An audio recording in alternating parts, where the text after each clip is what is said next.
El lenguaje. Las palabras. Construyendo ideas. Imaginando mundos. Somos encuentro. Somos comunidad. Somos actualidad. Somos comunicación para el bienestar.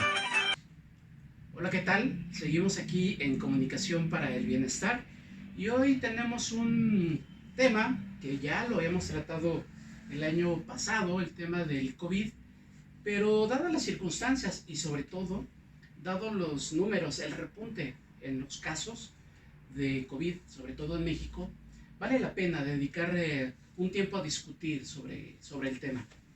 Y está con nosotros, como es costumbre, nuestro compañero Eduardo Carrasco. ¿Qué tal? Saludos, gusto de verles. De Aleibet Serna. ¿Cómo están? Y para abrir boca, estos números que nos parecen importantes, desafortunadamente para mal. Es decir, llevamos por ahí 6 días, 7 días, en donde los nuevos casos de COVID rebasan los 10,000. Y llevamos por ahí 3 días de la semana pasada en donde pasamos una línea muy muy compleja de los 20,000 nuevos casos. Curiosamente, el 15 de enero es cuando empieza este repunte fuerte, es decir, fue cuando pasamos esa barrera de los 20,000 nuevos casos. ¿Qué te dicen esos números, Eduardo? Esos 20,000 casos diarios que estamos teniendo, ese promedio de más de 10,000 casos ya en 6 días consecutivos. Sí. Bueno, en este sentido habría que recordar que pueden pasar hasta 2 semanas para que se diagnostique, por lo menos sintomáticamente, la enfermedad en algunos pacientes. Muy probablemente estos contagios hayan sido de finales del año o de principios de este año, ¿no? Digo, siguiendo esta cuestión matemática del reflejo de los síntomas. Entonces nos hace pensar que hubo más convivios el 31 de diciembre que el 25 de diciembre, ¿no? Que el 24 de diciembre. La Nochebuena fue efectivamente Nochebuena, pero la de fin de año parece que se diluyeron las medidas, ¿no? Que la población no respondió con tanta responsabilidad como era necesario para contener la celebración del fin de año, la bienvenida del año nuevo. Hay algunos funcionarios que salieron a las playas en Oaxaca, ¿no? A Zipolite particularmente, ¿no?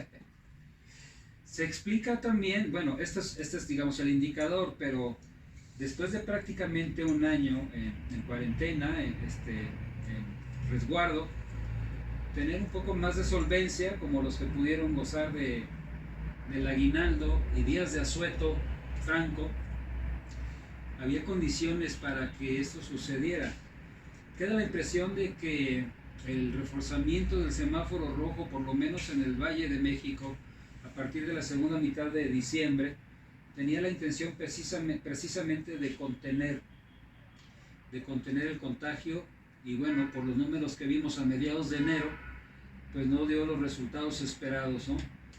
La capacidad hospitalaria de la Ciudad de México a punto del colapso, entre el 80 y el 90% de ocupación hospitalaria.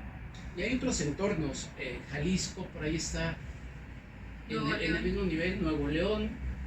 Sí, las grandes urbes, ¿no?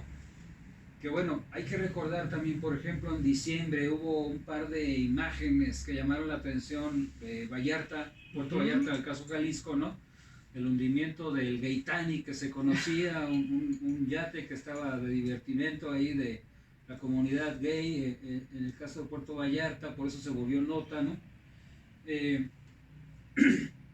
Vamos, como que las grandes urbes parece que fueron las que menos pudieron contener el ánimo festivo, celebrativo, y relajaron las medidas, que ahora se reflejan también en las mismas entidades que ustedes han mencionado, con una ocupación hospitalaria prácticamente al límite, ¿no? Yo creo que platicábamos antes de entrar a cuadro en días pasados que los modelos matemáticos, prácticamente los más serios en su totalidad, incluyen una variable que muchos llaman R0 y que tiene que ver con la conducta humana. Y bueno, pues al modificarse la variable en la ecuación matemática, pues el resultado también varía, ¿no? De ahí que el factor humano está haciendo lo suyo, ¿no? Dalia, vimos y nos llamó mucho la atención playas llenas.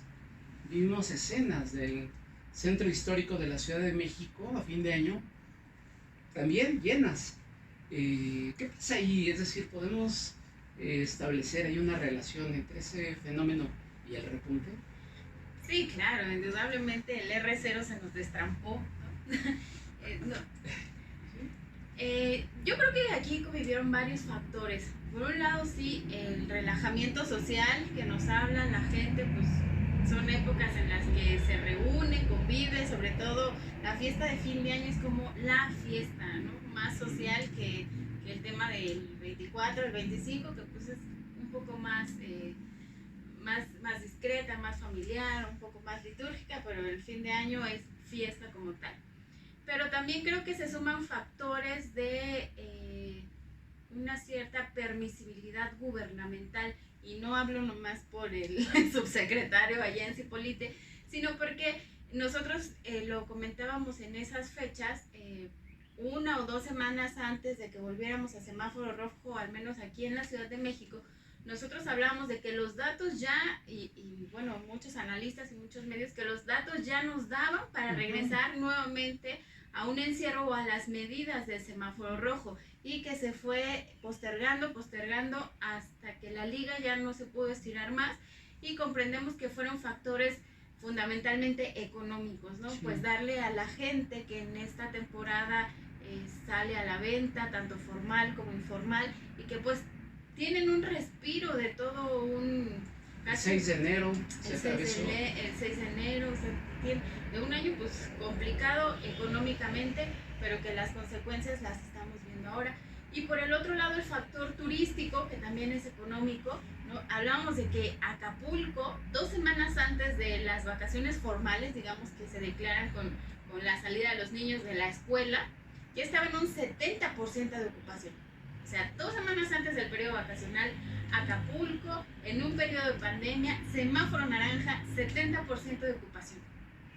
Eso quiere decir que la gente que podía tener estos recursos del aguinaldo y tal, y que además no estaba yendo presencialmente a trabajar, pues bien podía trasladarse y trabajar desde Acapulco, desde Cipolite, desde Puerto Vallarta, desde Lázaro Cárdenas, ¿no? Mi tierra, o sea, desde cualquier lado. O sea, sí creo que fue una conjunción de varios factores, y ahí también los gobiernos estatales jugaron un factor muy importante, porque sí, las playas abrieron, pero el turismo que llega, pues tiene que regresar inevitablemente a su urbe, ¿no? La gente infectada pues no se quedó en Cipolite o en Acapulco, regresó a Nuevo León, regresó a la Ciudad de México, al Valle de México. Ahorita Nayarit también está en una ocupación del 70% hospitalario. O sea, sí, ya vamos viendo, no nada más en la zona metropolitana, sino en el resto del país, cómo van saliendo pues este desbordamiento del R0.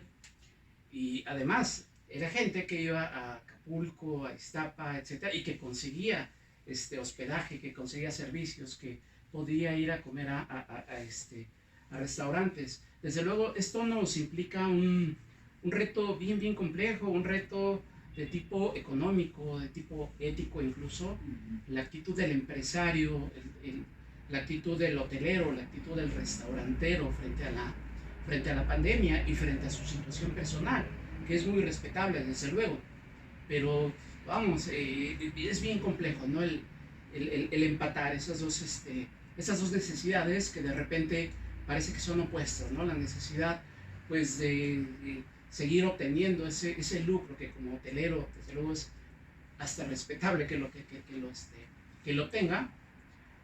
Pues seguir las medidas de estar guardados, seguir las medidas de salir lo menos posible.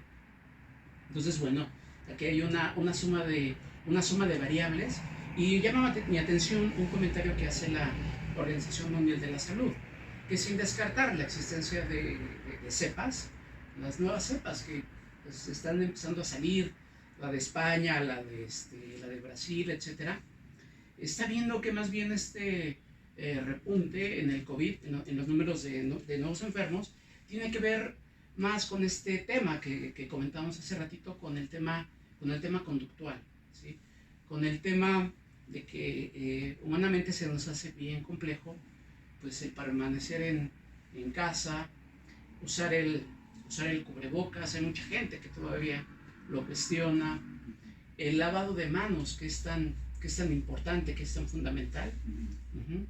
El saber que ya tenemos ahí la vacuna desde luego, pero que esa vacuna pues digamos tiene que ir acompañada con un replanteamiento en muchas de nuestras hábitos, de nuestra cultura, incluso de estar presente en espacios públicos, por así decirlo. Y por el otro lado, hablábamos justamente del papel de los empresarios, pero el papel del gobierno, el papel del ciudadano, el papel de las instituciones, en términos generales, ¿cómo lo ves, Eduardo? ¿Crees que van en la misma ruta, en el mismo ámbito? ¿Crees que estén emparejados esos intereses? Híjole, no, es complicado. Hay una serie de recomendaciones de parte de la autoridad sanitaria para la población en general, que vamos, no todo el equipo de la burocracia federal está observando, ¿no? Se nos hacen recomendaciones que no todas las dependencias siguen, por un lado, ni los mismos responsables, ¿no? No nos justifican que han hecho, que han tomado las medidas necesarias. Eso por un lado. Por otro lado, los propios aliados de la cuarta T, particularmente en el sector empresarial, han estado desafiando pública y abiertamente las medidas a través de los medios tradicionales y a través de sus propias redes sociodigitales, ¿no?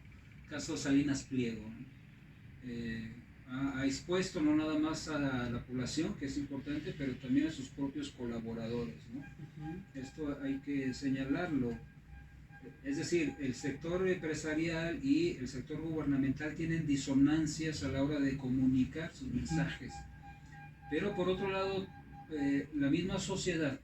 Aquí hay un factor, específicamente en el caso del turismo, hay que recordar que es la tercera de las principales fuentes de ingresos de generación de riqueza nacional. La tercera, no estamos hablando de cualquier otro tipo de industria, ¿no? Que las otras industrias también aportan y han tenido sus impactos. De luego, esta es una industria clave. Hay muchos centros turísticos que nada más reciben visitas turísticas específicamente en ciertas temporadas, ¿no? Por ejemplo, las costas, particularmente el Pacífico, son un destino por excelencia ante los inviernos de la parte más norte, digamos, del país, ¿no? Estábamos arriba de los 40 millones de turistas anualmente hasta 2019, que pudo haber un turismo. Sí. Hay que ver las cifras del 20. No creo que haya bajado tanto, por lo menos lo que dice la pandemia, ¿no? Sí, es estratégico, ¿no? Pero por otro lado, hay una serie de eventos que también dejan ver este difícil equilibrio entre salud y economía. Vamos, hay imágenes que hemos visto, particularmente de zonas populares, el comercio, el divertimento, en zonas populares de la Ciudad de México y de algunos otros puntos, en el Estado de México también, por ejemplo. Sin embargo, vale la pena también recordar que ha habido 2 o 3 ventas nocturnas en grandes tiendas departamentales que también tuvieron ahí un importante abarrotamiento de clientela, ¿no? Que no son registradas mediáticamente, o por lo menos no son tan divulgadas, lo que así hiciera parecer que es un problema de clase, el nivel del contagio. Pero también recordar que, bueno, el grueso de la población en México, 60% de la población económicamente activa vive en la economía informal, ¿no? Es un difícil balance y equilibrio. Y hay un tema que yo quisiera traer aquí en este contexto. Las organizaciones de la sociedad civil que se dedican a ayudar a diferentes sectores de la población en necesidad, tampoco han encontrado la cuadratura del círculo. Está recientemente la caravana, que originalmente estaba conformada por 300 hondureños. Hay quienes dicen que supera los 6,000, hay quienes la acercan hasta los 9,000 integrantes, que bueno, ha tenido su impasse en Guatemala, pero vemos, ahí hay un contagio físico, hay un contacto físico que evidentemente pone en riesgo a la gente, ¿no? Los albergues tienen también una dinámica que les exige tomar medidas que no estaban acostumbrados, pensando los migrantes, las familias en búsqueda. Ahorita mismo en la Secretaría de Gobernación hay un campamento de aproximadamente 30 familias que siguen peleando los recursos de los fideicomisos y que están, en un campamento al aire libre en la Ciudad de México, que ha tenido lloviznas en los últimos días, que ha bajado la temperatura de manera significativa. Esperemos que estén tomando las medidas de higiene necesarias para la pandemia, pero así como los migrantes, los familiares en búsqueda, las familias que exigen justicia para el caso de los feminicidios y muchas otras organizaciones en general. Perdón, el papel de las iglesias. Las iglesias son fundamentales ahí. ¿Crees que ha sido suficiente? ¿Crees que han sido lo suficientemente empáticas? ¿Y que han entendido sobre todo el problema, la problemática? Y digo que también hay disonancia. Hay algunas iglesias, hay algunas denominaciones de iglesias y sectores adentro de estas mismas denominaciones con un mayor compromiso para la contención de la pandemia, pero no todos así. Quisiera recordar el caso 31 de Wuhan, así lo pueden encontrar en las redes sociales. Una mujer convencida de que porque era una persona con mucha fe no se iba a infectar, y la verdad que fue un foco de infección en algunos eventos masivos, por ejemplo, ¿no? Dalia, vas a conseguir a Insurgentes, dar un recorrido corto, y nos encontramos con oficinas en renta, edificios en venta, empresas sólidas, que de repente ahorita vemos que ya no están. ¿Cómo ves esa situación? ¿Cuál sería tu postura frente a ese difícil dilema en el que está ahorita el empresariado? Sí, definitivamente se ve un panorama desalentador. A diferencia del año pasado, que tuvimos 2 meses y medio de una, digamos, actividad económica, social normal, pues eso nos permitió que las empresas pudieran tener proyecciones, algunos contratos de arrendamiento, pues que ya estaban avanzando, y que bueno, y además en un estado de incertidumbre, que no sabíamos cuánto iba a durar la pandemia. Empezamos con una proyección de 3 meses, luego después del verano, luego septiembre, llegado octubre dijimos, bueno, quién sabe cuándo esto se vaya a acabar. Y la gran diferencia este año es que iniciamos en una situación de incertidumbre total. No sabemos cuándo va a acabar, pero sí tenemos la certeza de que este año por lo menos las cosas no van a cambiar. Y que si hoy estamos en rojo, por lo menos en el Valle de México, y mañana pasamos a naranja, pero pasado mañana podemos regresar a rojo. O sea, los empresarios me parece que están en una posición de cerrar. Ahora sí que bajar sus cartas, aguantar este año, esperar que viene el próximo año y entonces decidir. Por eso creo que muchas empresas han decidido dejar sus oficinas. También el tema del home office pues facilita que migren a lugares más baratos, ¿no? Más accesibles, ahora que ya no necesitan tanto espacio para albergar. Pero sí creo que finalmente el empresario, yo no dudo que hay empresarios que cuidan a su gente, que ven por la gente que tienen, pero también están arriesgando su patrimonio, que es algo legítimo, y en ese sentido es decir, me voy a guardar, voy a ser prudente y ya veremos el año que entra qué es lo que sucede. Porque también estamos en un escenario de, no nada más de incertidumbre, yo diría aquí que hay también un juego de la simulación.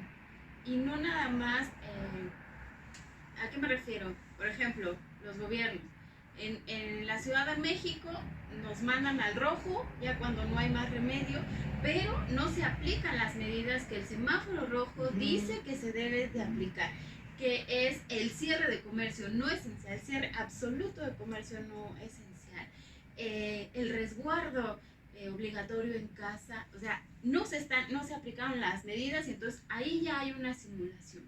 Hay una simulación por parte de los empresarios también que, por ejemplo, hablamos hace rato de los bancos, ¿no? O el Electra o el Coppel, que no han cerrado nunca han cerrado, porque no sé por qué vender una licuadora sea esencial, pero que adentro de la instalación puede tener las 5 personas con su circulito, te echan gel y todo muy bonito, pero afuera está una fila interminable de personas que no respetan la sana distancia, que no hay nadie de la institución vigilando que se cuiden las medidas de seguridad también al exterior. Entonces ahí también hay una simulación de los empresarios, ¿no? De mis puertas para adentro, soy súper responsable, somos una empresa comprometida con nuestros clientes, con nuestros usuarios, tal, pero afuera...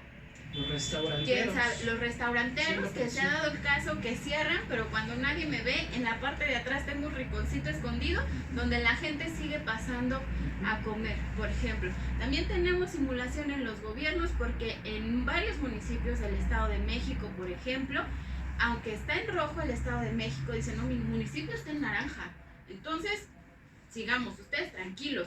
O en esta temporada navideña donde son tan frecuentes los bazares, los tianguis, también estas asociaciones de comerciantes pesan mucho a la hora de la votación y estamos en un año electoral, entonces el gobierno simula que aplica las medidas ahí, pasando con la patrulla, y el altavoz y tal, pero por el otro lado permite que esos tianguis, esos bazares se sigan colocando para no tener problemas con las asociaciones y entonces también se convierten en un foco de riesgo.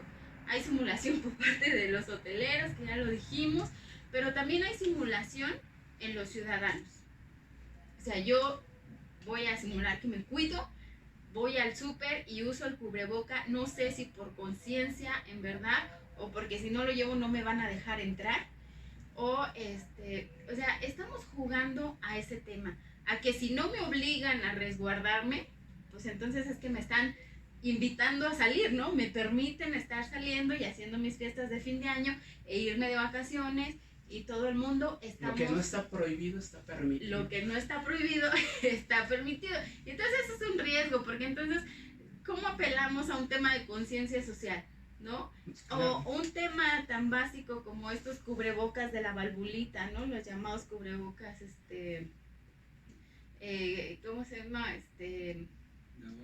Sí, de la válvula, ¿no? Los egoístas. Los egoístas, los cubrebocas egoístas, ¿no? Mientras yo me cuido, pues los demás. Pues, entonces sí me parece que estamos todos envueltos en un escenario de simulación más que de responsabilidad por la situación que estamos atravesando y que mucho tiene que ver con el tema económico. Pasa inevitablemente por el tema económico, desde luego. Creo que algo que nos quedó bien claro en el terremoto de 1985 y después en el terremoto de 2017 es que ser ciudadano en esos momentos creo que implicaba en gran medida pues la movilidad, el hacer algo, el ayudar, el acudir, el agarrar tu pico, tu pala, el apersonarte en los lugares en donde se necesitaba y ayudar en lo que se pudiera, donar desde luego, es decir, todos hicimos en la medida de lo posible algo para de alguna manera ser empáticos con esa situación extrema. ¿Qué pasa hoy en día? Es decir, ¿qué tipo de ciudadanía es la que se estaría requiriendo? Porque nos quedó muy claro en el 85 y en el 2017 que el tipo de ciudadanía que se requería, y creo que lo entendió muy bien la gente, era una ciudadanía que tenía que tomar su papel y que aquello que no estaba haciendo el ejército, la policía, las instituciones, el mismo gobierno, lo tenía que hacer la gente con sus propias manos. Y lo hizo muy bien. Me parece que eso generó cambios que después se tradujeron en cambios políticos, cambios electorales, etc. Me parece que fue una elección, que fue muy aleccionadora esa situación, una situación muy dolorosa, pero también bastante aleccionadora. Y creo que uno de los méritos fue justamente que el ciudadano entendió perfectamente el papel que le tocaba jugar, un papel activo. Año 2020, año 2020, y se nos presenta una situación totalmente compleja y diferente. Aquí la pregunta es, ¿qué tipo de ciudadanía es la que estaríamos requiriendo el día de hoy? Sí. Fíjate que yo quisiera recordar así como lo planteas en este momento, que ha habido un par de eventos que implican también esa misma respuesta. Las inundaciones en el sureste de México pues todavía no terminan de resolver, incluyendo Tabasco, Chiapas, por un lado, y por el otro lado, la cantidad de migrantes que está siendo contenida en el sureste mexicano. Son dos eventos que todavía dependen de este tipo de respuesta hermanada de la sociedad civil, ¿no? De esta ciudadanía que se interesa por el bienestar del otro. Eso está ahí, además de, porque todo esto es en 2020, ¿no? Además de la pandemia. Ahora, por el otro lado, en espacios del resto del país que no enfrentan este tipo de desafíos como la migración y como las inundaciones, el hermanamiento tiene que ver con el cuidado propio. Fíjate qué paradójico, sí, ¿no? El uso de cubrebocas, la sana distancia, la respiración de etiqueta y desde luego fundamental el lavado de manos, muy muy importante el lavado de manos. Hay una enseñanza durísima, pero me parece muy clara, el magisterio de la pandemia. O sea, si yo me cuido y tú no te cuidas, nos expones a todos, pero viceversa, si tú te cuidas y yo no me cuido, yo los expongo a todos, ¿no? Hay una corresponsabilidad en esta nueva comprensión de la ciudadanía y hay que recordarlo. Aunque ha empezado muy incipientemente la vacunación en México, 12º lugar a nivel global, la pandemia no se va a erradicar. El virus seguirá en el ambiente, es decir, y todo parece indicar que necesitaremos estarnos vacunando por lo menos anualmente, dependiendo del tipo de vacuna que recibamos, lo que significa que la gran mayoría de estas medidas han llegado para quedarse, ¿no? Esta sana distancia, este sano acercamiento, se vuelve prácticamente algo que llegó para quedarse, ¿no? ¡Qué bien! De alguna manera. Sí, quisiera recordar también el H1N1. En aquel periodo fueron medidas muy parecidas, el cubrebocas, el gel que llegó para quedarse, pero fue una cosa temporal. Yo tengo la impresión de que la gran mayoría de los que vivimos esta experiencia teníamos esta idea de que iban a ser algunos meses y no más. Cuando aquello se ha prolongado hasta casi un año, nos ha venido a desafiar todo lo que habíamos proyectado en cuanto a actividades productivas, recreativas, etcétera, ¿no? Y por ahí también quizás este factor de contrariedad, de agotamiento, de desesperación, pues ha hecho que muchos relajen las medidas. Sin embargo, yo quisiera invitar aquí a todas las personas que nos acompañan a tener presente que ya hemos invertido mucho con estos cuidados y que bien vale la pena que hagamos un esfuerzo extra para que todo lo que hemos trabajado durante el 2020 pues dé el fruto esperado y no lo echemos a perder en un arrebato, ¿no? Dalia, tu perspectiva, ¿qué tipo de ciudadanía es la que nos hace falta situando esa ciudadanía frente al COVID-19? Pues yo creo que necesitamos una ciudadanía de ciudadanos, ¿no? O sea, creo que aquí lo importante y lo más difícil, paradójicamente, es que debemos aprender a pensar en comunidad. O sea, aprender que el bienestar propio es inevitablemente el bienestar de mi comunidad. Si uno está mal, entonces toda la comunidad estamos mal. Y así es como debemos de pensar en este momento, más de yo me cuido, yo me guardo, yo me protejo, es yo nos cuido, yo nos guardo, yo nos protejo. Y así debemos de pensar todos en comunidad, ¿no? En colectivo.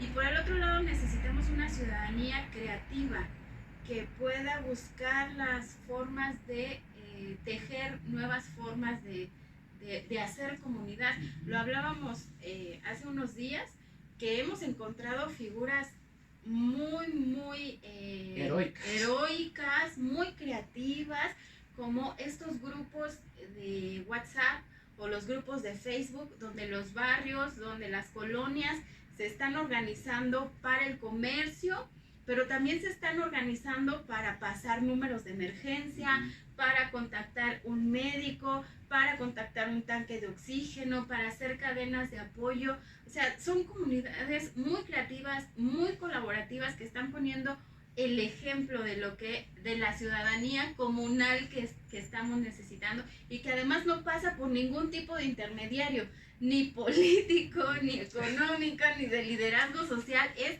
la pura comunidad haciendo comunidad, y eso realmente es rescatable, y yo creo que ha sido de las cosas positivas que nos ha dejado este periodo, y es algo que los gobiernos no han podido comprender, no han podido tejer estos lazos comunales, no han sido creativos, o deberían empezar a ser creativos para buscar estas formas más comunales de que los pueblos, los barrios puedan ir produciendo su propio sustento, y entonces en un caso de emergencia como esto, pues no depender del turismo y tenernos que abrir la de a fuerza, porque no nos queda de otra. Y de las remesas.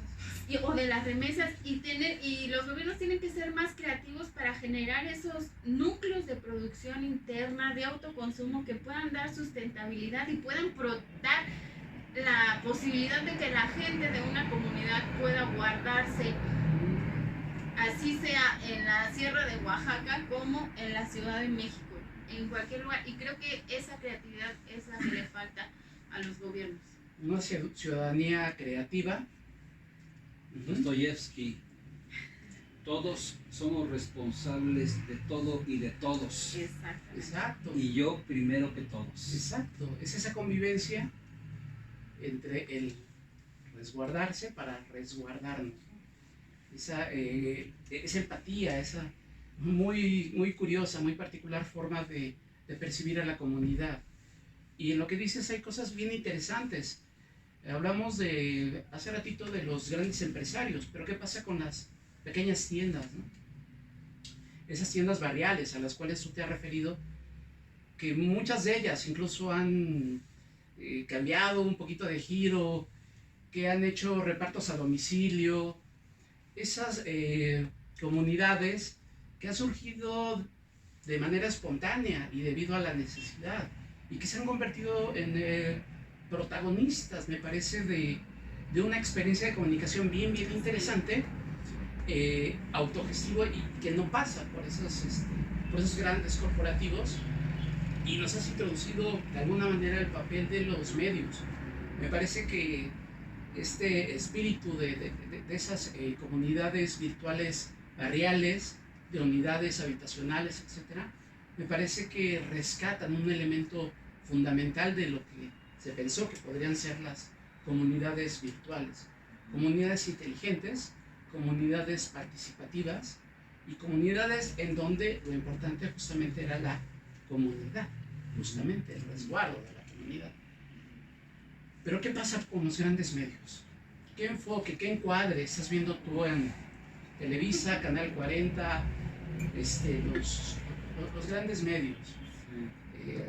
Que también son negocio, que no se nos olvide, pero los medios de comunicación también tienen otro papel bien importante. Sí.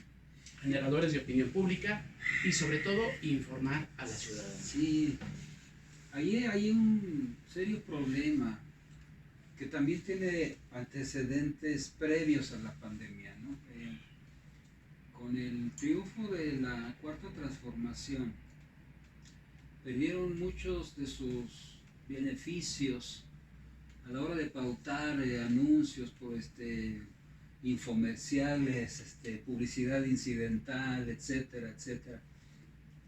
y esto los tiene muy descontentos. Previo a la pandemia ya había una confrontación francamente abierta de muchos opinadores en los medios tradicionales que si el presidente de la República dice blanco, ellos están listos para decir negro o viceversa, ¿no? No media un juicio importante. Y yo quisiera recordarles a todos los que toman estas decisiones editoriales en los medios tradicionales que lo que tienen en juego es la credibilidad. Y hay un problema, hay un castigo, me parece, de parte del auditorio que ha tomado distancia de los medios tradicionales, electrónicos e impresos, ¿no? Porque han puesto en juego su propia credibilidad, que es el único capital que puede tener un medio informativo, ¿no?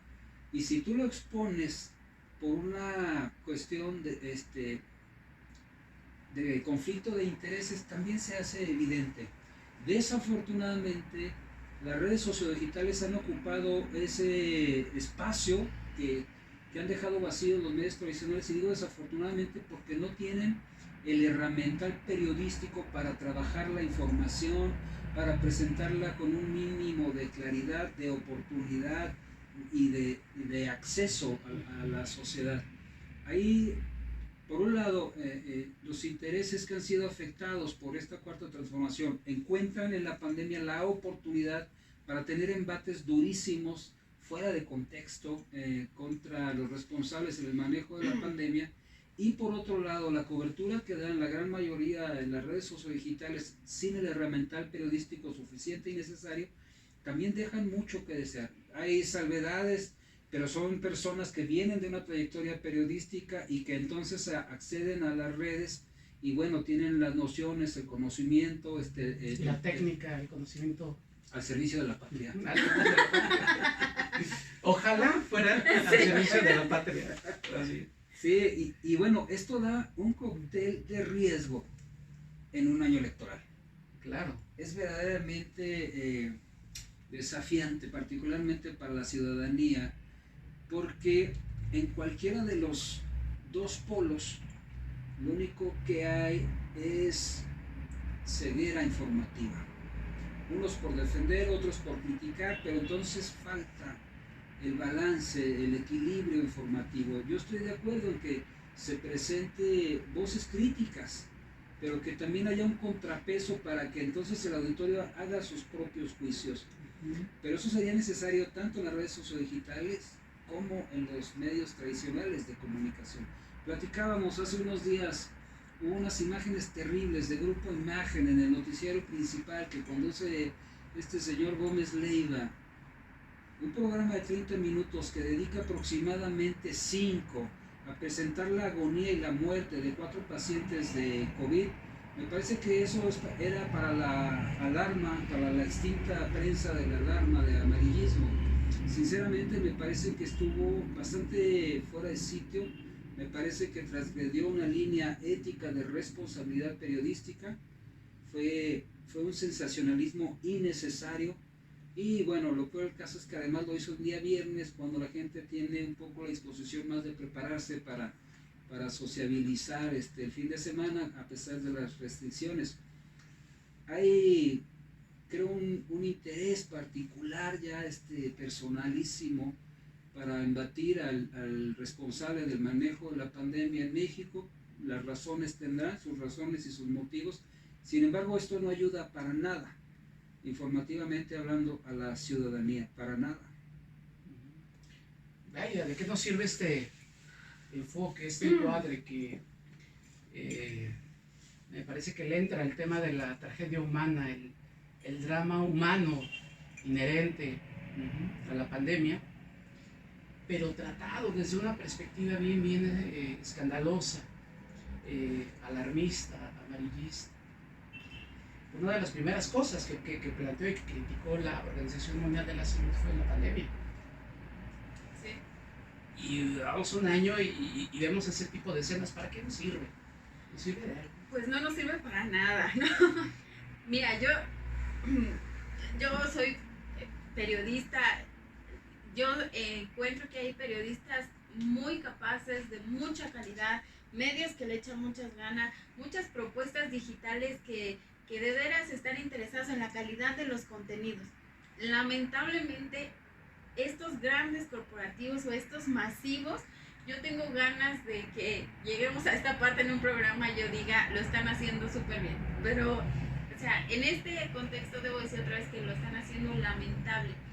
Y yo voy a retomar un artículo que publicó Eduardo, que tiene que ver con la lógica de guerra y cómo toda la política de la administración, incluso de la comunicación, está inmersa. La comunicación estratégica es una lógica de guerra, está inmersa, o sea, sí, los gobiernos han atacado, tú lo has mencionado muchas veces, a la pandemia como si fuera un escenario de guerra, más como un escenario de crisis sanitaria o de ciudadana. Y en este contexto de comunicación de guerra, pues los medios están mostrando imágenes lastimeras, historias lastimeras, están hipervictimizando, ¿no? Están encontrando unas historias que ya están violando toda la ética periodística, que no se están deteniendo a pensar lo que tú me estás preguntando. ¿Esto para qué le sirve al que me está viendo? ¿Para qué me sirve al que me está leyendo? Y yo no encuentro otra lógica que uno sí puede tener ahí una intención de ataque político, pero también tiene una intención de rating. Estos medios están en crisis, muchos están al borde de la quiebra, un poco por esto que dices, los afectados de la 4T, pero también porque empresarialmente no han tenido un buen desarrollo, el tema digital, etc. Y ellos necesitan vender a sus anunciantes números, y lamentablemente la tragedia vende. Y también es un tema lo hemos discutido mucho y yo creo que da para largo, pero lo quiero mencionar. También es un tema de formación, la formación de los nuevos cuadros periodísticos. ¿Cómo estamos formando a los reporteros? O sea, los chavos salen pensando que la nota estridente los va a convertir en los grandes periodistas, ¿no? En el Ciro Gómez de hoy. Pero no les estamos enseñando que el trabajo periodístico, antes que nada, tiene que ser ético, y otra vez pensando en la comunidad, es informarnos y que a todos nos ayude. Me parece muy triste lo que está pasando con los medios de comunicación. Yo recomendaría en este tema, como dijo por ahí alguien caído en desgracia, ni los veo, ni los oigo, y a veces, como en una nota que leímos hace rato del Milenio, ni los leo, ¿no? Entonces, pero sí, o sea, esto sí, señalando que hay periodistas con mucha calidad informativa, proyectos independientes también muy comprometidos con lo que está pasando, y lo mejor es recurrir a las fuentes oficiales. Esa sería mi recomendación. Fíjate que todo eso ya lo analizaba Neil Postman por ahí de principios de los 90. Él hace una descripción y un análisis bien completo acerca de las implicaciones de que CNN transmitiera en vivo el espectáculo de la guerra, es decir, que desde la comodidad de tu sillón pudieras ver el bombardeo de Bagdad en la guerra del Golfo Pérsico, que CNN ganó la exclusiva y curiosamente fue el único medio que pudo quedarse a transmitir ese... Curiosamente. Sí, desde luego, porque ahí despuntó CNN. Claro. Ese espectáculo tétrico que se veía muy bonito por la televisión, es decir, ese juego de luces, ese juego de pirotecnia, pero que nos estamos olvidando, estamos descontextualizando que ahí había un bombardeo, así que ahí había muerte, el espectáculo de la muerte. Digo, me recuerdo ahorita esta parte bien tétrica, ¿no? de estos medios de comunicación que sí hacen ese enfoque, en donde coincido con Eduardo, me parece que están sobrepasando una línea de la ética, una línea de la discreción, una línea de tomar distancia con respecto a las víctimas y con respecto al dolor ajeno, ¿no? Y del derecho a la vida privada. El derecho a la vida privada. Me parece que lo que presenta es muy grave. Así como por ahí le he escuchado así decir el doctor Muerte al doctor Gatel, me parece que lo que él presentó fue el espectáculo de la muerte, el espectáculo tétrico, ¿no? periodismo de muerte, ¿no? Periodismo de muerte, no hay otra El manera. periodista de muerte. Ujú. Es correcto. Y muchos, nomás, Sí, claro, parece que el sí. ejemplo, pero muchos periodistas están en la misma línea, que pueden ser irresponsables mostrando estas tragedias, pero también irresponsables por sostener estas confrontaciones políticas que decías al principio, recordando cuando este hombre de hechos, Javier Alatorre dijo, no hay que creerle a Gatell, ¿no? Hay también una fuerza de entre Salinas Pliego mostrando su músculo ante la 4T, una cosa muy rara, pero eso también es irresponsable y eso también es antiético y eso también pone en riesgo la vida de mucha gente. O romantizar ciertos También. aspectos también. Uh-huh.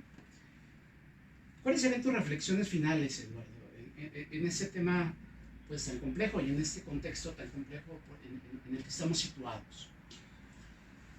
Estaba escuchándolos y me estaba acordando qué fue lo mejor que pudo haber aprendido la humanidad después de a consecuencia de la Segunda Guerra Mundial. Con todos sus asegúnes, bueno, las Naciones Unidas es una consecuencia de esto. Me parece que todavía le falta mucho para alcanzar sus propios objetivos que le dieron fundamento y razón de ser, pero también emergieron la Cruz Roja de inspiración presbiteriana, y este presbiteriano también reconoce que se inspiró en el trabajo de una enfermera inglesa, Florence Nightingale, anglicana. Ella profesionalizó la enfermería de tal modo que el juramento de Florence Nightingale para los que egresan de la carrera de enfermería es el equivalente al juramento hipocrático para los médicos. Y bueno, se profesionalizó la enfermería, era tan mal vista en ese periodo que era casi identificada con la prostitución sexual. Una mujer que iba a atender soldados de guerra pues no iba a hacer nada bueno, seguramente, era muy mal visto, ¿no? Estos dos frutos me parece que nos dejan ver que es necesario replantear los juicios para abordar los efectos nocivos de la pandemia. Insistiría en este punto de verla como un desafío de salud pública y no como un conflicto bélico. Todo el presupuesto que se dedica a la carrera armamentista del globo, bueno, podría aliviar muchas necesidades desde antes de la pandemia, pero obedecen a otro tipo de intereses. Falta mucha altura de miras. Sin embargo, también hay gestos que valen la pena señalar. Hay gente que sigue apoyando, que sigue ayudando, que se sigue solidarizando, que asume con responsabilidad los desafíos que implica. El balance final lo tendremos cuando podamos mirar con un poco más de distancia y de tiempo cómo se portó esta generación ante esta pandemia. Y bueno, eso juicio lo harán nuestros sucesores.